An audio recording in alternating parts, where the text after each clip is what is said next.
ለምንድነው እናቴ ለሩታ የተለየ ፍቅር ነው ያለሽ ብሎ እንግዲህ ወንድምየው ሲጠይቅ እንዴ እኔ እኮ ቆጣሪ መልሻለሁ ብሏል የሩታ ማዘር።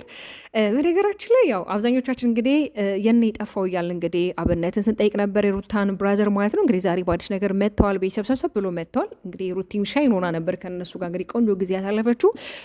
በተለይ የሩታ ማም እንግዲህ በተለይ ስለ ሩታ ያነሱት ሀሳብ ነበረ። ምንድን ነው ሩታ በጣም የማትሸነፍ በጣም ትዕግስተኛ፣ በተለይ ደግሞ ሰዎችን የምትይዝበት መንገድ፣ በተለይ ሰዎችን የማታስቀይምበት ይሄ ሁኔቷ በጣም የሚገርመኝ፣ ትዕግስቷ በጣም የሚገርመኝ፣ ግን ደግሞ ትዕግስቷም ሲያልቅ ደግሞ የዛን ያህል በጣም የማትበገርና የማትሸነፍ አይነት ሴት ናት እያሉ እንግዲህ ስለ ልጃቸው ሀሳብ እየሰጡ ነበረ።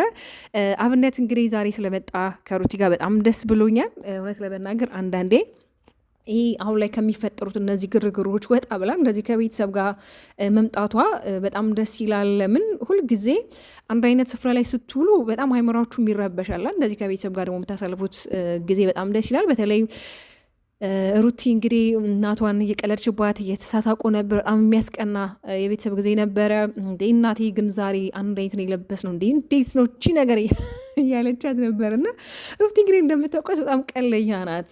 በቃ የሆነ ግርማ ሞገስ ያላት እንስት ናት። ብቻ እግዚአብሔር አምላክ ሞገስን ክብርን ሲሰጣችሁ ሰዎች በተለያየ መንገድ ያንን ክብራችሁን ያንን ሞገሳችሁ ለመንጠቅ ቢሯሯጡ ደግሞ ከእግዚአብሔር የሆነ ነገር ሁሌ ከእግዚአብሔር ነው። እና እንግዲህ ዛሬ አብነትም በራሱ ቻናል ላይ የመጣው በራሱ ቻናል ሲመጣ እንግዲህ ቆንጆ ቆንጆ የሆኑ ስራዎችን ወደ እኛ እንደሚያደርሰን በተለይ ከህይወት ተሞክረው ለእኛ አስተማሪ የሚሆኑ ነገሮች ይዞልን እንደሚመጣ ነግሮናል። በተለይ እንግዲህ ከባለቤቱ ጋር ነው የመጣው።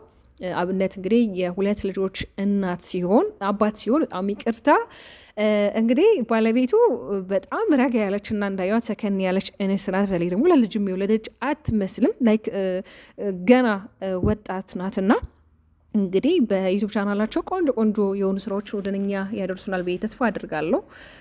እርግጠኛ ነኝ መቼም የሩታ ወንድም ሆኑ አውቃለሁ ቆንጆ ቆንጆ ስራዎች እንደሚያመጣል። በተለይ ረጋ ያለና የተረጋጋም ሰው ነው። ለዛም ነበር ለምንድን ነው የጠፋው፣ ለምንድን ነው ወደዚህ ወደ ሶሻል ሚዲያው ተመልሶ ያልመጣው ብለን ነበር። እንግዲህ ስለመጣ በጣም በጣም በጣም በጣም ደስ ብሎናል። ያው ሩታ ታውቃላችሁ፣ በእሷ በኩል ማን ነው ዩቱብ ያለው? ሜሉ ዩቱብ አላት። ገኒም ያው የአብርሽ አክስት ናት እንጂ የሩታ አክስት አይደለችም። ብቻ በሩታ ፋሚሊ ብዙ እንደዚህ ዩቱብ የከፈተችላቸው ያሉም አንደኛዋ እህቷ አለች፣ አዎ ኤዱ ማለት ነው። ስለዚህ ዩቱብ ቻናል ለወንድሟ መክፈቷ በጣም ደስ ያለ። ለምን ብዙ ጊዜ ሩታ ሰዎች ናቸው በሷ የሚጠቀሙባት። ስቲል እንኳን ቪዲዮ የሚሰሩት በራሳቸው ቻናል ላይ ነው የሚለቀው። አብሮ እንኳን እየሰሩ በተለይ ትናንትና ዳኒ እንኳን 2 ተከታታይ ቪዲዮ በራሱ የለቀቀው። እና አንዳንዴ ሰዎች የራሳቸውን ጥቅም ብቻ ነው የሚያሳድዱት እና ለሌላኛው ወይም ደግሞ ካጠገቡ ላለው ሰው ብዙም ግድ የላቸውም። እና የኔ ተወዳጆች እውነት በጣም በጣም በጣም ደስ የሚል ጊዜ ነበረ ሲያሳልፉና እንጆ ሲያደርጉ ያየሁትኝ። እኔ ደግሞ በጣም ደስ ብሎኛል እውነት ለመናገር። እየገባችሁ ከታች ሜንሽን አደረግላችኋለሁ የዩቱብ ቻናሉን ሰብስክራይብ አድርጉት፣ አበረታቱት። የሩቲ ምርጥ እህቶች እናንተ እኮ ከቃል በላይ ናችሁ። በነገራችን ላይ አይደለም እንኳን የሩታን ወንድም ይቅርና የሩታ ፕሮፋይል ባለበት ቦታ ላይ ሁሉ እየሄዳችሁ ነው ሰብስክራይብ፣ ሼር፣ ላይክ የምታደርጉት እና እውነት ለእናንተ ቃል የለኝም። በተለይ የሰው ደስታ የሚያስደስታችሁ እናንተ ምርጥ ምርጥ እህቶቼ በያላችሁበት ሰላማችሁ ስት እንዲልልኝ ሁሌ ጸሎቴ ነው። ሌላው ነገር ደግሞ እንግዲህ አብርሃምም ዛሬ ከልጁ ጋር መጥቷል። ፖስት የተደረገ ቪዲዮ እያየሁ ነበር። በተለይ ምንድን ነበር ሲያስቀኝ የነበረው ዛሬ በጣም ምርጥ የሆነ ጓደኛዬ ላስተዋውቃችሁ። በተለይ ሲከፋኝ፣ ሳዘን፣ ስጨነቅ፣ ስከፋ ምንም የማይናገር በዝምታው የሚያሸንፍ በቃ በትዕግስቱ የሚያሸንፈኝ እና እስኪ ላሳያችሁ እያለ ነበር። እሱም እንግዲህ ልዑል አብርሃም ሆኗል እና በጣም ነው የገረመኝ። እኔ እንዲያው ማንን ሊያሳየን ነው እያልኩ ነበር። እንዴ ማን ነው እንደዚህ ታገሰው? መቼም ሄርሜላ አይደለችም እንደው ማ ሊሆን ይችላል እያልኩ ነበር። እና ልጁን ሲያሳይ በጣም ነው የሳኩትኝና የተገረምኩት። እውነት ፈታም አድርጎኛል። አንዳንዴ አብርሃም ጎበዝ ነው እንደዚህ አይነት ፕራንክ ነገሮች ላይ አይታማም። በጣም ጎበዝ ከሚባሉት አንዱ ነው። ያው አንዳንዴ የሚያደርጋቸው ነገሮች ቢያናድደንም በነገሮች ልዑል እንዴት እያማረበት እንደመጣ የኔ ቆንጆ እግዚአብሔር አምላክ ከሰው አይን ይጠብቅ።